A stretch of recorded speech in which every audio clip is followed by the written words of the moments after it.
നിങ്ങൾക്ക് വേറെ ജോലിയൊന്നുമില്ല സഹോദരന്മാരെ. രാവിലെ തന്നെ വേറെ ഭാരതീയ ജനതാ പാർട്ടിയും ദേശീയ ജനാധിപത്യ സഖ്യവും എന്താണെന്ന് അറിയാത്ത രീതിയിലാണ് നിങ്ങൾ ഈ 3 ദിവസമായിട്ട് ഈ തുള്ളിക്കൊണ്ടിരിക്കുന്നത്.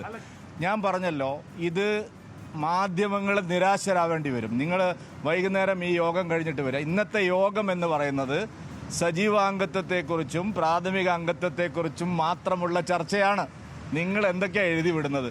15 കൊല്ലമായി ദില്ലിയിൽ കേന്ദ്രീകരിച്ച് പ്രവർത്തിക്കുന്ന ശ്രീ വി മുരളീധരൻ രാജ്യസഭാംഗത്വം നഷ്ടമായതിനെ തുടർന്ന് കേരള അധ്യക്ഷ പദവി പിടിക്കാൻ ശ്രമിക്കുന്നു.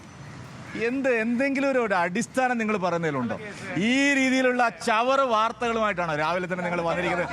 ഞങ്ങളെ പാർട്ടിയിൽ എന്താണ് ഒരു ചവറ് ഇതിന് ചവറ് വാർത്തകളുമായിട്ടാണ് നിങ്ങൾ 3 ദിവസമായിട്ട്.